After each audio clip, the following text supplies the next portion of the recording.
The Gauls are considered by many as the last remaining trace of the prehistoric world.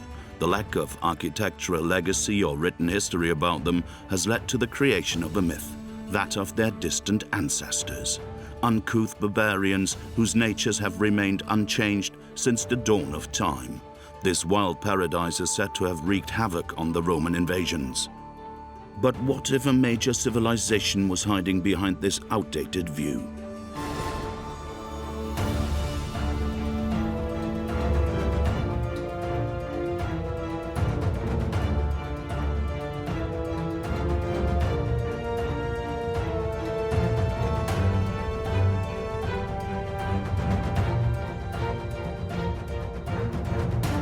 The latest archaeological discoveries have revealed that over 2,000 years ago, the Gauls were feared warriors, but they were also successful farmers, skilled craftsmen, and talented artists.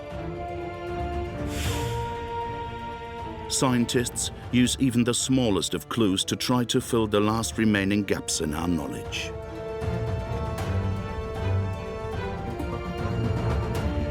Forgotten for more than 2 millennia, the Gauls, one of the greatest populations of Celtic Europe, now reveal their true face.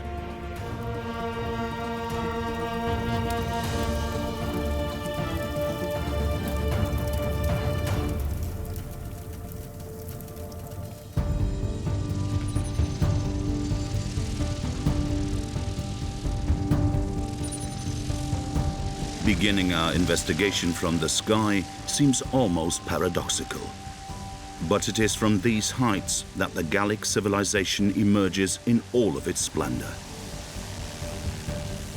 From 300 feet, the first signs of a Gallic existence start to appear. Ah ben voilà, par exemple, ici une ferme quadrangulaire. Donc ce genre de ferme, on en a à peu près tous les 500, tous les 1000 mètres. C'est des fermes gauloises très caractéristiques avec ces fossés emboîtés. On a certainement une partie qui est réservée à l'habitation et puis autour des fossés qui servaient à délimiter les parcelles cultivées ou celles où paissaient les animaux, le grand bétail. Aerial archaeology debunks a popular myth, the belief that Gaul was populated by hunters living under the cover of an impenetrable forest. In the early 80s, a new revolution was approaching the Gallic world.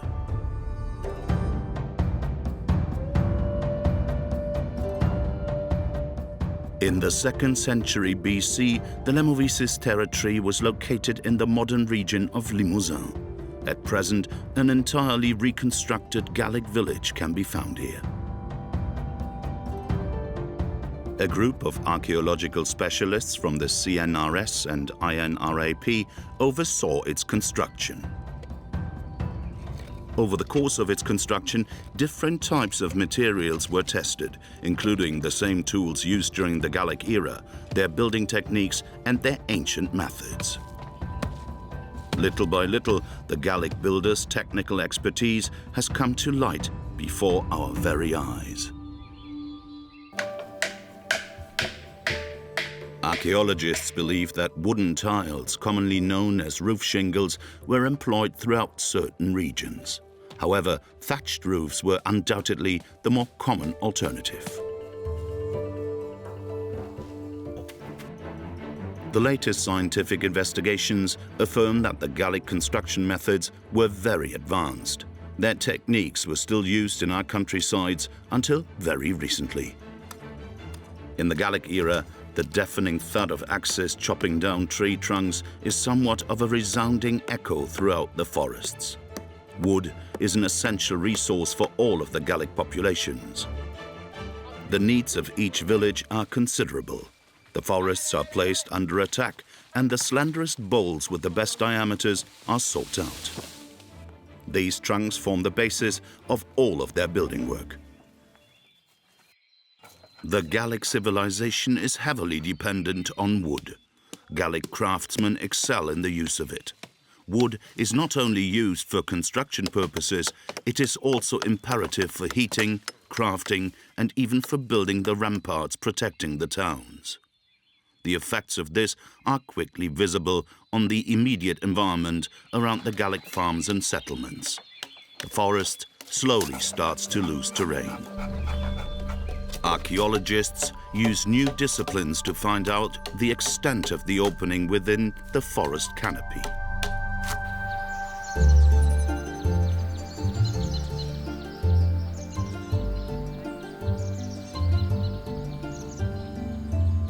Isabelle Geoffroy is a palynologist. She collects and analyzes the pollen that has accumulated inside the land's geological layers over several centuries. On site, it all begins with a coring process which is carried out on a specific terrain known as peatland.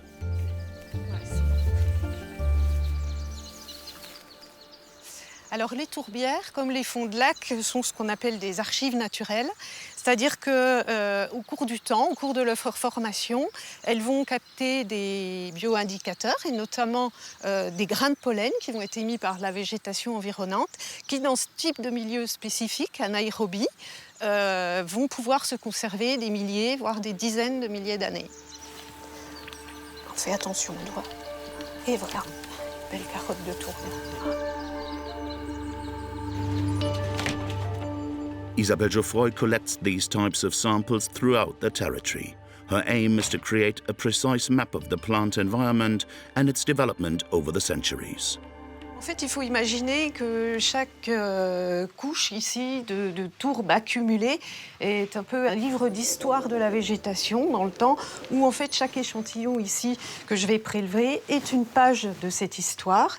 Et c'est le métier du palynologue en fait de savoir décrypter à l'aide des grains de pollen prélevés et conservés dans ces sédiments, de reconstituer l'histoire de la végétation. Today, Isabelle is analyzing a peat sample which corresponds to a period in which the Gallic landscape is becoming agricultural. Dans cette lame ici, qui est datée du IIe siècle avant notre ère, on a des grains de pollen qui évoquent la forêt environnante, qui est toujours là, hein, comme ici, ce pollen de chêne, ou ce que l'on va avoir aussi très caractéristique, le grain de pollen de hêtre, tout rond.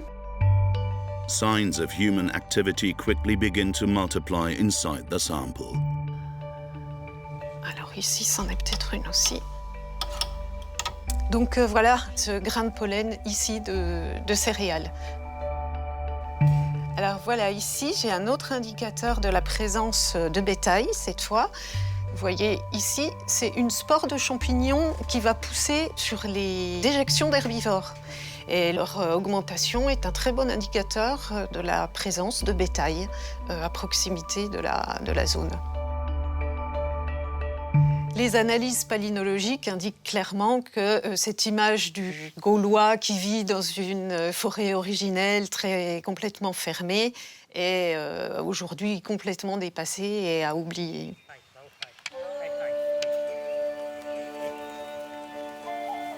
The investigations carried out by palynologists confirm the observations made by aerial archaeology. Several centuries BC, the Gauls acquired vast expanses of land in the natural environment and progressively became farmers and herdsmen.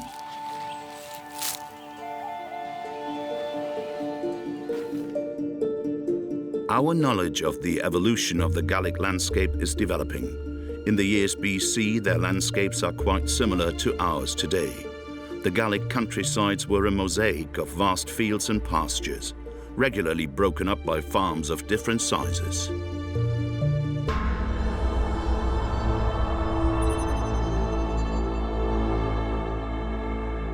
We head towards the Unveiling territory, situated in the middle of the Massif Central.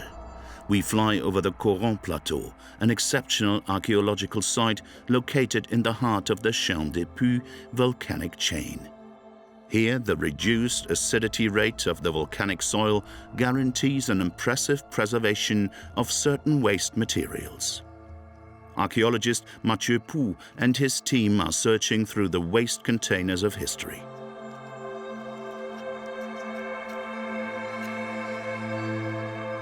Cette poubelle a déjà livré un grand nombre d'ossements animaux Et l'analyse, l'étude de ces ossements animaux, qui va être réalisée par un spécialiste, un archéologue, est tout à fait intéressante puisque on a affaire à des animaux qui sont tout à fait différents, des parties animales différentes. Il s'agit bien de déchets de boucherie. On a parfois des traces de couteaux qui montrent que les os ont été sectionnés avec un grand couteau en fer. Et puis on a toutes sortes d'espèces, du bœuf ici, une canine de porc probablement, une petite corne de chèvre. Donc on a affaire à quelque chose de tout à fait classique, ce qu'on appelle la triade domestique. Les principaux animaux consommés, c'est le bœuf, la vache, le porc. Under the archaeologists' trowels, the Gauls' true eating habits are revealed. Another myth is shattered. Les poubelles gauloises, quand on les analyse, eh bien, battent complètement en brèche cette image du Gaulois mangeur de sanglier qui vit dans la forêt, qui vit des ressources de la forêt, puisque du sanglier, dans une fosse comme celle-ci, on n'en trouve pas. C'est tout à fait exceptionnel. Evidently, there are no wild animals in the Gauls' daily diet. The image passed on to school children for generations, that of the boorish hunter feasting on wild boar, now gives way to a different truth. In reality, the Gauls are farmers and breeders, similar to those who worked our fields less than a century ago.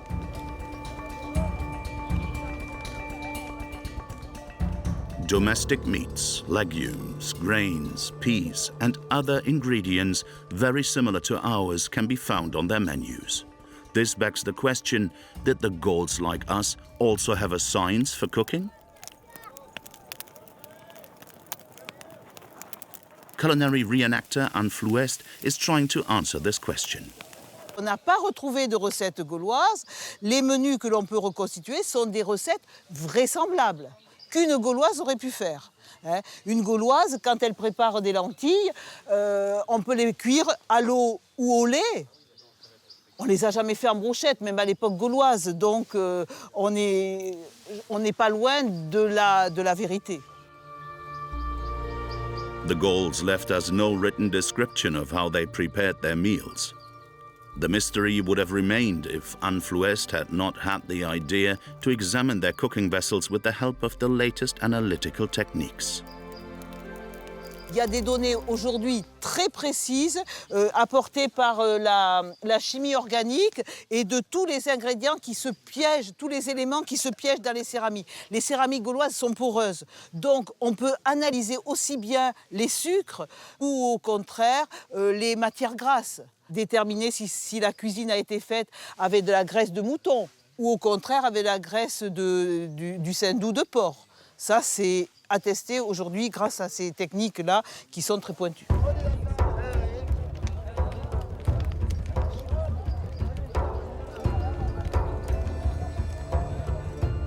According to researchers, there is evidence that the Gauls were fond of large banquets. Tonight, the meats are turning on the spit. The soups are reducing in the cooking pots. The Gauls are ready to have a feast. Although there are no recipe books, ancient texts inform us of a range of Gallic banquets and their proceedings. Posidonios Dampame, a Greek author from the 1st century BC, has left us with some valuable evidence.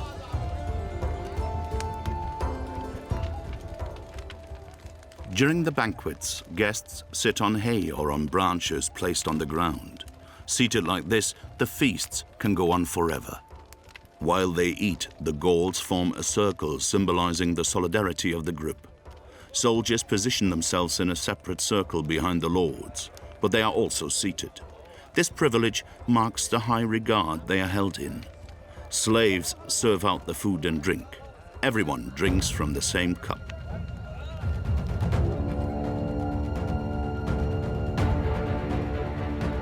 Ancient texts written by Greek and Roman chroniclers serve as a major source for archaeologists studying the Gallic civilization.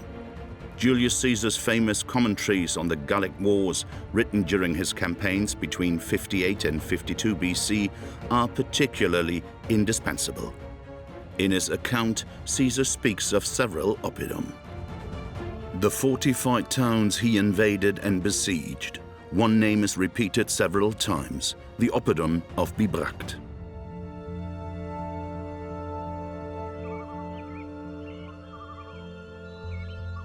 In the middle of the 19th century, one archaeology enthusiast spent a long time searching for this mythic place, only to discover that it had been buried beneath this mysterious forest at the top of the Morvan for 2 millennia. We are at the top of the Beauvray Mount, where in 1867 Jacques-Gabriel Bouliot discovered the first remains of the oppidum of Bibracte. Today, his successor, Vincent Guichard, has taken over his research. Au milieu du 19e siècle, on voyait les remparts sous forme d'un talus, l'éboulement du rempart. Et on voyait très très bien que le mur se retournait ici. Donc là, très vite, Bouliot a trouvé la base du parement. C'est-à-dire qu'on avait à peu près 1 mètre de pierre du parement qui était conservé. Et il s'est rendu compte qu'il y avait des manques. Alors les manques correspondaient à des poutres qui avaient pourri, qui sont, vous voyez, incrustées dans le parement et qui se raccordaient à d'autres poutres qui étaient parallèles au parement. Donc une grille, en fait une armature. Un peu comme du béton armé, mais là on a affaire à de la terre qui est armée, non pas avec de la ferraille, mais avec des poutres de bois. Ce qui est extraordinaire, c'est que cette technique de construction est tellement bizarre que César prend le temps, de façon détaillée, d'expliquer ces remparts gaulois, ces murus gallicus, comme il dit, avec cette armature de bois.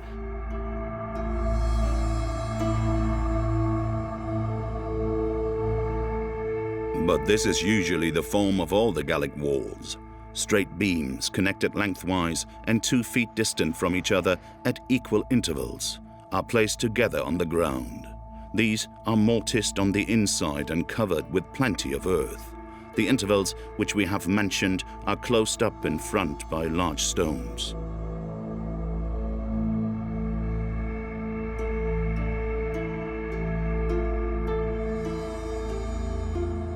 Caesar's commentaries reveal that he was very impressed with this type of defense system. The stone rampart prevents from any fire damage, whereas the solidly attached wooden framework protects against the knocks of the battering ram. In Caesar's eyes, the Gauls became ingenious builders.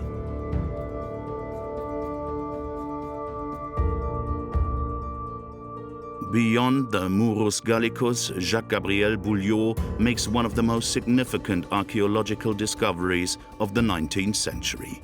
He progressively modernizes a Gallic city. This densely urbanized city spreads out over dozens of hectares.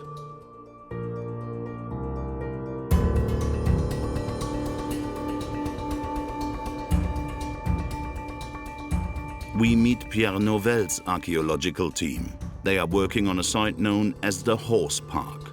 Certain evidence leads them to believe that the Gauls were capable of monumental architectural feats, almost on par with their Greco-Roman neighbors. Alors on a coutume d'imaginer que les Gaulois n'avaient pas la possibilité de construire des monuments énormes, une grande architecture telle qu'on en connaît dans le monde méditerranéen.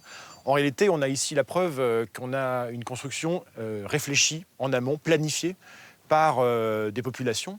Alors évidemment, c'est moins monumental qu'à Rome parce que ici, c'est pas construit en maçonnerie, c'est construit à partir de poteaux en bois.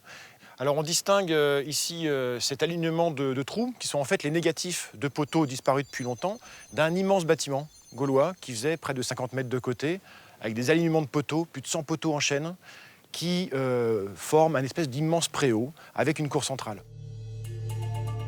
The materials were gathered up here and a large construction, a public work, was planned out over several years. The main function of this type of building is a mystery that researchers are still trying to solve. Archaeologists have the most recent discoveries from the oppidum at their disposal, and the information gathered at Bibracte, the oppidum spreading over 200 hectares, is particularly useful. The oppidum of Bibracte is surrounded by a rampart measuring several kilometers, and it houses many buildings relating to crafts and trade. At the turn of the 2nd century BC, the oppidum are significant in number. More than 100 of these fortified cities form a network within the Gallic territory. The carefully collected and recorded observations of Jacques-Gabriel Bouliot, the discoverer of Bibracte, allow his successor Joseph Deschelette to make a surprising discovery about the geographical distribution of the oppidum.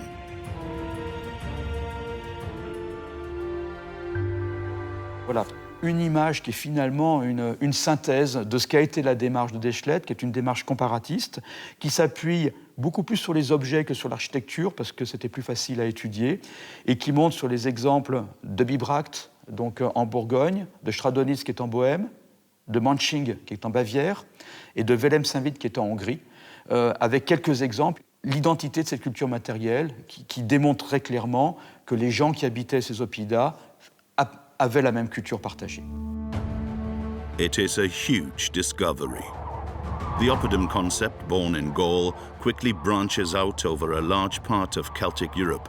An entire oppidum civilization is created, stretching out to the edge of the Black Sea.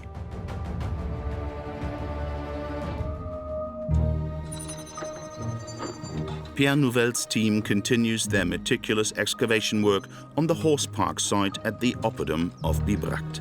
The debris of various amphorae are the most commonly discovered objects across all of the oppidum.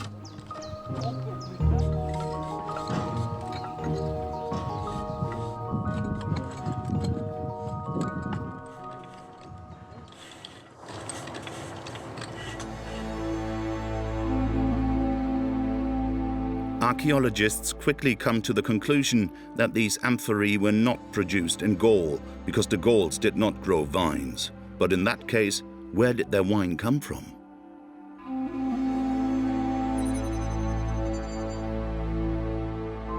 Les grands crus de l'Italie romaine sont localisés entre Rome et Naples, dans le Latium et la Campanie.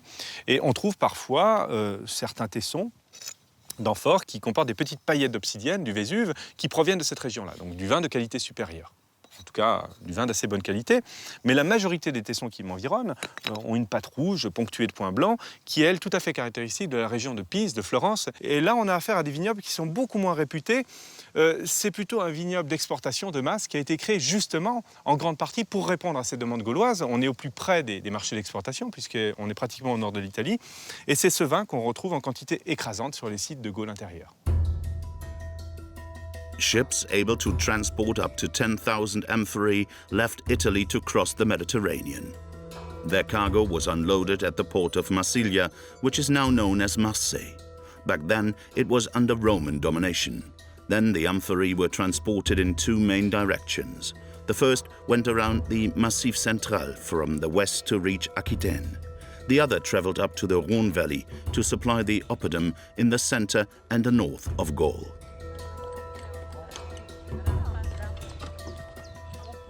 With such a considerable number of amphorae consistently appearing on the excavation sites, researchers have been asking themselves if the Gauls really were fond of their drink. Many ancient accounts suggest this was not the case. According to specialists, the Gauls primarily drink to commemorate important events in the tribe, when honouring guests, forming alliances or holding war councils. We are in the year 52 BC. Tonight, a banquet has been organized in honor of the leaders of the neighboring tribes. This is a crucial moment in which the next moves in the raging war in Gaul are to be discussed. In the 6 years that the Limoges have been fighting alongside the Romans, they have not reaped a single benefit. If they decide to desert, the Xantones and the Pictones, two other loyal Roman allies, are ready to join them. Tonight, the alliance against Caesar is on the verge of an upheaval.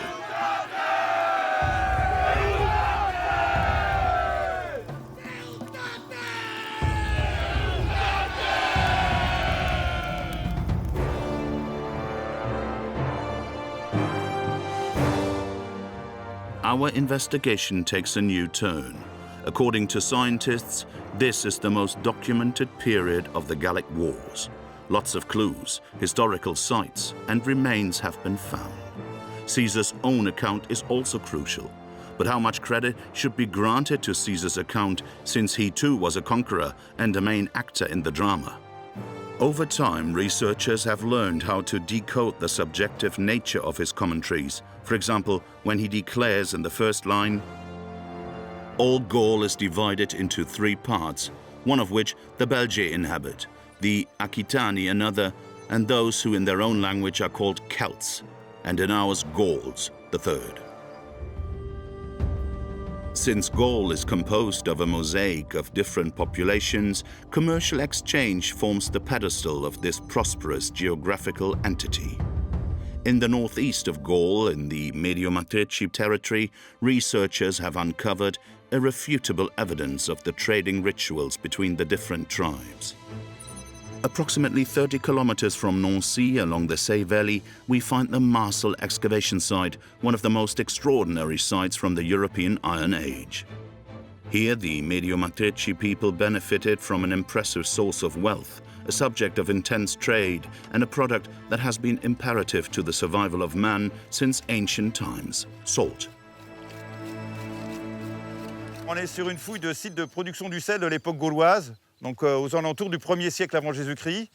Et la particularité de cette fouille, c'est qu'on est dans un endroit où, à fleur de la saumure, de l'eau chargée en sel qu'on voit ici dans notre fouille, hein, c'est cette eau un peu grisâtre. Once again, experimental archaeology allows for an accurate reconstruction of the same salt oven that was used by the Mediomatrici tribe. In large pots, the brine is heated to saturating point until it is covered with a layer of pure salt. Then the calibrated earthenware cups are placed over a clay grid, and the salt paste inside them is boiled. Once the heating is finished, the cups are broken open to recover the precious salt molds so that they can be exported. They are all the same size and thus the same value. The Marcel excavation site is a key resource for researchers. Considerable volumes of salt mold debris continue to be found here, proof of the Gauls' industrial activity.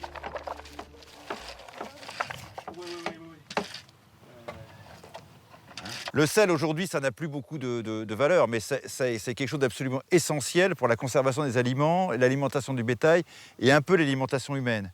Or, ici, on est à 400 km des côtes, à 400 km de toute source d'approvisionnement en sel. Celui qui contrôle ça, c'est comme aujourd'hui le pétrole, c'est une matière première essentielle à la vie de tout le monde. Et donc, il l'échange ou il le vend à la valeur qu'il veut. La présence d'une ressource comme celle-là, ça amène l'apparition d'aristocraties qui ont des niveaux de richesse et des niveaux de pouvoir économique aussi qui sont supérieurs à ceux de leurs voisins. One thing is for certain, conditioning the salt into these molds was so simple that for centuries the Gauls used this resource as their reference standard for trade. Then, around the 3rd century BC, coinage dethroned the salt trade. The large number of coins found at various excavation sites confirms this.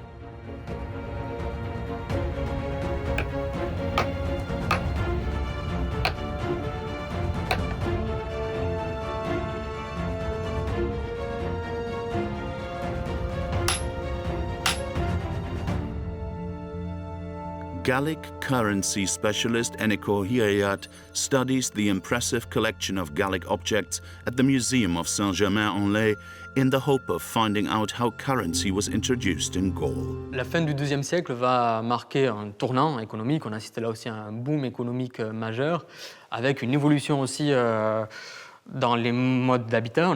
Les habitats groupés d'un genre nouveau, les oppidums apparaissent, qui vont drainer les pouvoirs, les richesses. Au milieu du 1er siècle avant notre ère, donc avec la guerre des Gaules, la conquête de César, là aussi, on assiste à un accroissement considérable de la masse monétaire. Des monnaies sont frappées de plus belles, avec notamment des chefs célèbres qui vont émettre des monnaies à leur nom, et notamment le chef le plus célèbre d'entre tous, Vercingétorix. With the emergence of Vercingétorix as a new leader respected by a majority of tribes, the uprising of Gaul against the Romans seems closer than ever before. Each village now has to produce a quota of their funds. Workshops fabricate numerous weapons, and carpenters are tasked with the manufacture of shields.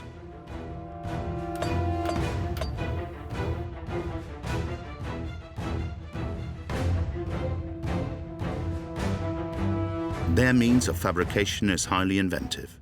An interlacing of thin strips of poplar wood is assembled using a fish-based glue. The finished product must be light enough to assure the combatant a high level of mobility while simultaneously providing enough resistance against the opponent's hardest hits.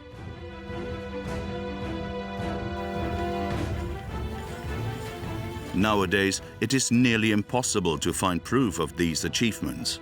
Over time, the wood has degraded almost to the point of disappearing. Nevertheless, some rare exceptions still exist in Switzerland near Neuchâtel, a unique site in Europe. Here, the humid environments have facilitated the discovery of a significant quantity of exceptionally preserved objects.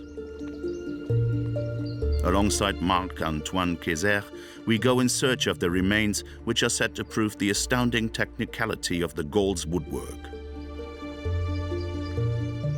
Ce pont, en fait, c'est la reconstitution expérimentale d'un pont celtique, d'un pont gaulois qui a été découvert au-dessus d'une rivière qui se trouve pas loin d'ici. En fait, ce qu'on voit, c'est tout un système de poutraison avec un tablier mobile qui est posé par-dessus. Il faut se l'imaginer beaucoup plus long, c'est-à-dire que là, on a un petit bout d'un pont qui, à l'origine, faisait pratiquement 100 mètres de long et qui enjambait une rivière au bout du lac de Neuchâtel. C'est une découverte qui remonte au milieu du 19e siècle. On est en 1857, un matin de novembre, et on a un pêcheur qui fait, on va dire, des prospections archéologiques et qui voit sous l'eau des restes de pieux en bois qui sont, on va dire, les fondations d'un pont celtique. Et parmi ces pieux, il met au jour des épées, des pointes de lance, des objets de parure. This miraculous discovery is a decisive one for the scientific community. It is now the main point of reference for European Celtic archaeology. To fully appreciate the exceptional state of preservation of the objects found at Latène, Marc-Antoine Kayser takes us into the reserves of the Latenium, an area where the atmosphere is artificially stabilized. The perfect condition of this Gallic oxbow, the quality of its workmanship and its ergonomics reveal the standards farmers worked by until the first half of the 20th century. How is this possible? Scientists give us an astonishing response. On est au sommet de la technique, on a atteint un sommet de la technique, et c'est d'autant plus intéressant que la boissellerie et la charronnerie sont des métiers où les artisans gaulois excellaient.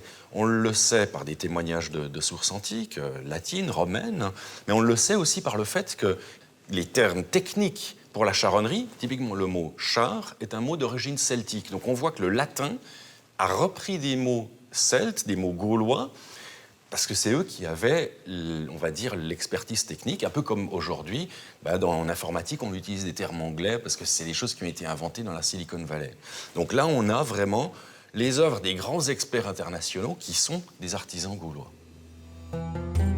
The discovery from Latène is truly fundamental. These objects revolutionized the view of Gallic craftsmanship.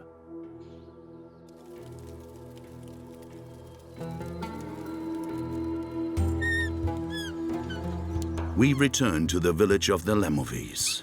Here, farmers and their families own objects that are produced directly on site for a cheaper price. To make ceramics, clay is extracted locally and then skillfully shaped by hand. In the domestic sphere, weaving is a delicate and time-consuming activity for the production of clothing.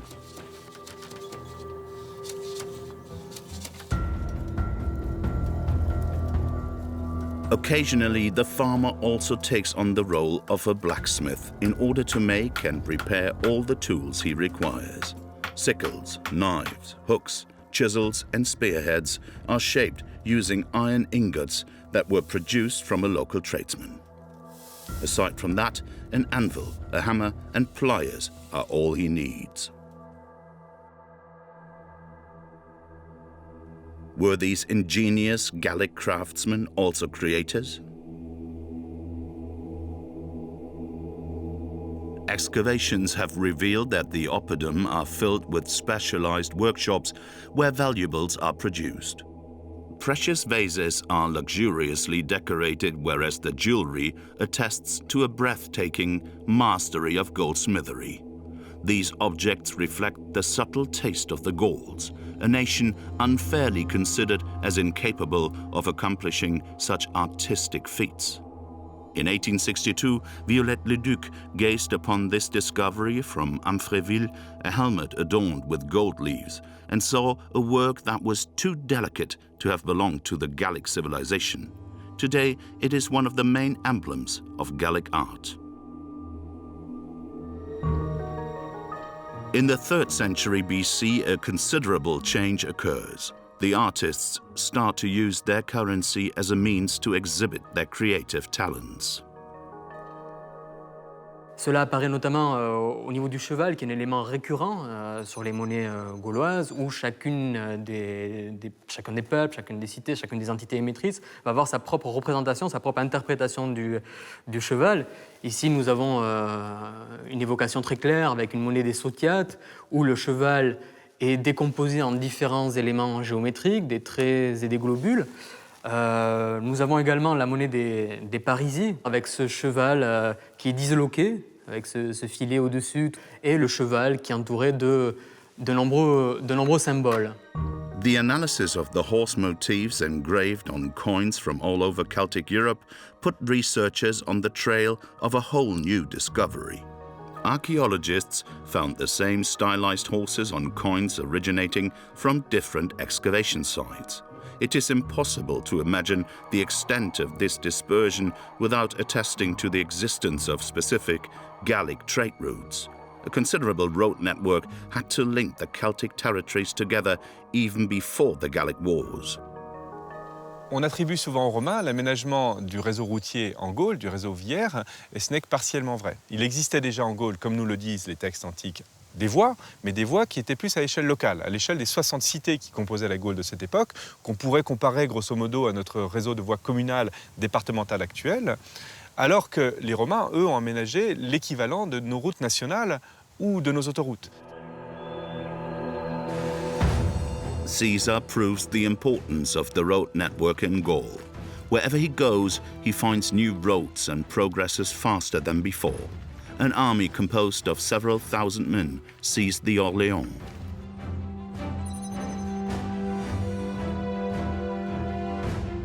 Ever the strategist, Caesar profits from his intervention by maintaining his army and progressively occupying the whole of the Gaul under the pretext of pacifying the land. For 6 years, the presence of Roman legions provokes a succession of battles based on the varying alliances and betrayals of the different Gallic tribes against their Roman occupier.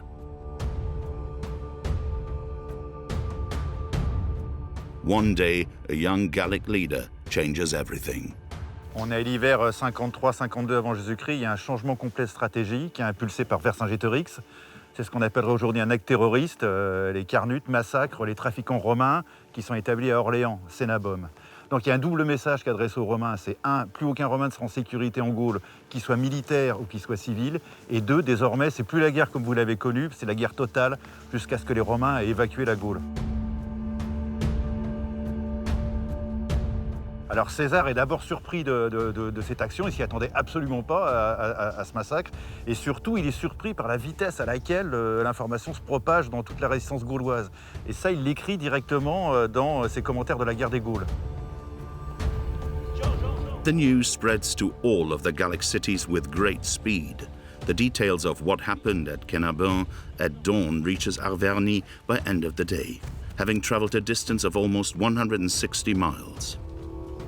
240 kilometers in only a few hours. Scientists believe that relay points were set up at strategic points over regular intervals. The news of the uprising reaches the village of the Lamovies. Any eligible soldier leaves to join the troops spread along the Allier in the direction of Gergovia. It is here in the heart of the Massif Central that the Resistance Command Center, led by Vercingétorix, is based.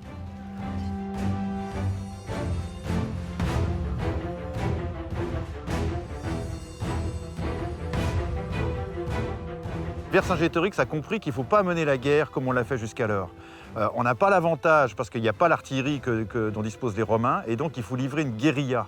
Et dans la guérilla, l'idée c'est d'affamer les Romains, il faut qu'ils ne trouvent rien pour nourrir ni les troupes ni les animaux. Et puis surtout, sa stratégie, ça va être de les attirer, sa stratégie du marteau et de l'enclume, c'est de les attirer à Gergovie pour les écraser depuis l'extérieur. The use of well-thought-out military strategies contradicts the widespread notion that the Gauls are nothing more than a disorganized horde. Caesar mentions this in his commentaries. On the military front, the Gauls' organization was rigorous, and their logistics were flawless. The Gauls used sophisticated weaponry and equipment in battle. Archaeologists have proof of this, thanks to the remains found on a significant number of the excavation sites.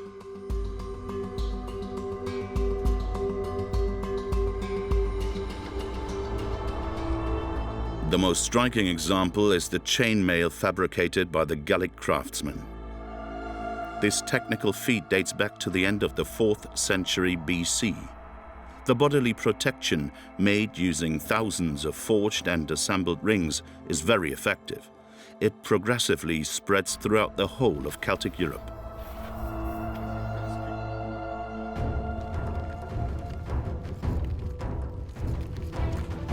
According to ancient texts, the Gauls are vicious warriors, feared by the different populations of the Mediterranean and especially by the Romans. This fear is established several centuries before the outbreak of the Gallic Wars. But on which historical grounds is this reputation based on? Il y a deux moments qui sont vraiment des moments forts, des moments clés dans l'histoire de l'Antiquité. C'est au début du IVe siècle, où les Gaulois descendent sur Rome, pillent Rome. Et puis un siècle plus tard, donc au début du IIIe siècle, ils vont en Grèce, dans le nord de la Grèce, et ils vont même saccager le sanctuaire de Delphes. Donc ça va être des traumatismes pour la civilisation romaine, pour la Grèce hellénistique. En fait, ils sont confrontés à ces guerriers gaulois par des épisodes vraiment traumatisants pour eux. Donc ça va rester durablement dans les esprits et ça va marquer aussi la vision qu'on a des Gaulois dans les sociétés méditerranéennes, c'est-à-dire de dangereux pillards qui sont capables de venir jusque chez nous. Il faut voir que Rome, c'est quand même une ville qui n'a été atteinte qu'une seule fois.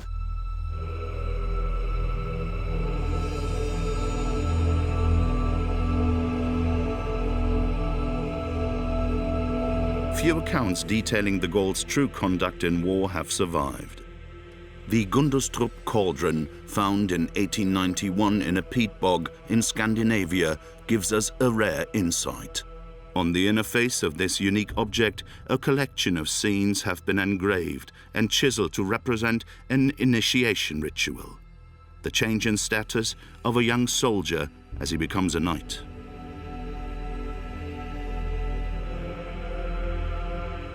Several details have caught researchers' attention. Firstly, these strange and impressively large horns. Secondly, these helmets adorned with disproportionate ornaments. For a long time, archaeologists only had the descriptions of these objects made by Diodorus Siculus in the 1st century BC. Did they actually exist? In 2004, an incredible discovery came to light, allowing scientists to give a definitive answer to this question.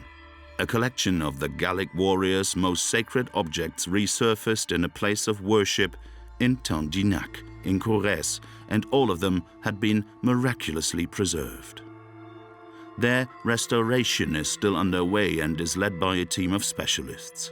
The operation is supervised by the archaeologist responsible for the original discovery, Christophe Maniquet. C'est une des découvertes exceptionnelles de ces dernières années. Alors on dégage en surface, déjà il a fallu définir les dimensions du trésor. Et en fait on a une petite fosse d'1,10 m de côté qui s'est avérée être profonde de 30 cm seulement et dans laquelle on avait une multitude d'objets, de fragments d'objets, principalement en fer et en bronze. The excitement generated by this rare discovery, a holy grail of archaeology, was recorded by scientists so that it could last forever. 2000 ans d'histoire. Ah là là. 2000 ans qu'il a été là. Regarde ça. Super. Oh là là.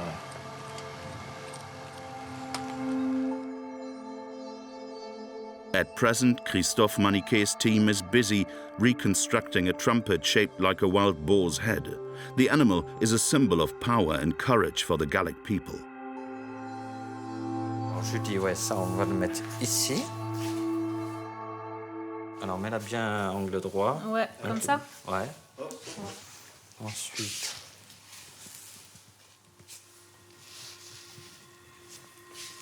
Gradually, under their capable hands, the object is brought back to life in its original form.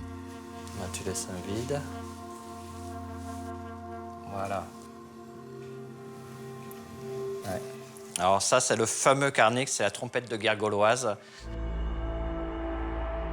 Une grande trompette de guerre gauloise qui fait près de 2 mètres de hauteur, qui a la particularité d'avoir un pavillon en forme de gueule d'animal grande ouverte. Et en fait, le but de ces instruments, c'était d'impressionner lors de l'assaut guerrier. Donc, il faut imaginer les joueurs de carnix qui le tenaient comme ça en position verticale au-dessus de leur bouche. Donc, vous imaginez quelque chose d'assez rutilant, très haut, très impressionnant, avec des oreilles démesurées de chaque côté et qui fait, selon Polybe et Diodore, donc un bruit impressionnant qui arrive à faire trembler le sol et la forêt alentour. Et le but, c'était vraiment ça pour les Gaulois, c'était d'impressionner avant l'attaque. Although the profile of the Gallic warrior seemed quite set in stone, a recent discovery has shed light on an unexpected connection between the spheres of war and religion in the Gallic community.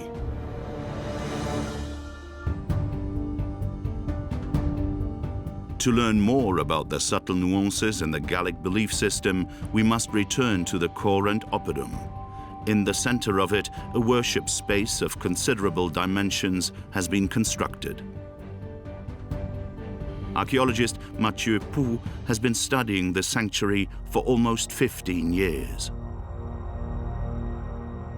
These bones were suspended in garlands or hung on the walls of the ritual buildings.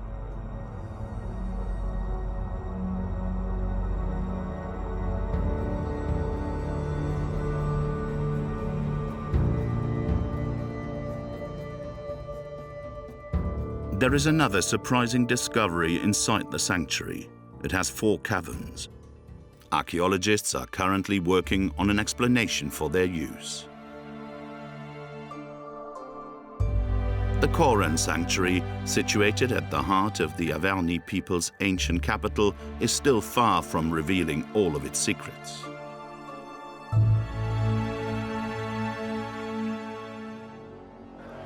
A few kilometers away at the top of the oppidum of Gergovia, Vercingetorix's Gallic coalition wins a historic battle. In the year 52 BC, the prior invincibility of the Roman legions was shattered. However, the victory left a sour taste in the mouths of the Lemovis who fought in the battle. Tonight, the warriors prepare to pay one last tribute to their deceased leader.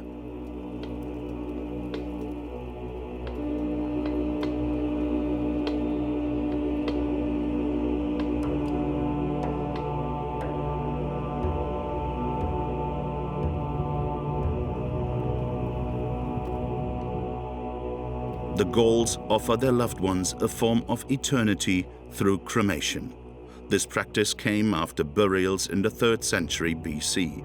According to scientists, cremation takes place outside. The ashes and the remains of the bones are recovered and placed in an urn, which is buried afterwards in a funeral pit. Archaeologists have found dozens of them.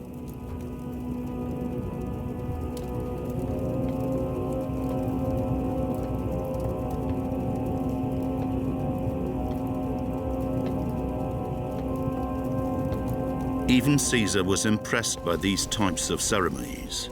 He described them as lavish. These ceremonies were conducted under the iron rule of the most superior person in the social hierarchy, an intermediary between man and the gods, known as the Druid. Druids closely guarded the secrets of their wisdom.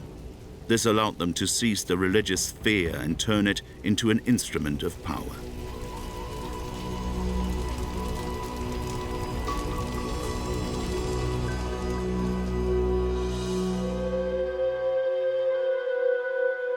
Alors visiblement, c'est une caste qui est séparée du reste de la société et surtout, ce sont des intellectuels en fait, qui ont une formation intellectuelle qui dure plusieurs dizaines d'années. Il y a l'idée que le savoir, c'est quelque chose qui est réservé à une élite, c'est quelque chose qui n'est pas destiné à être partagé. C'est une connaissance très très pointue. Et il y a cette idée que le savoir doit être su par cœur, il doit être su intellectuellement. Et donc il y a un rapport ambigu avec l'écriture. The writing ban imposed by the Druids is at the root of one of the biggest enigmas faced by the archaeological community. Gallic texts are still extremely rare and fragmented.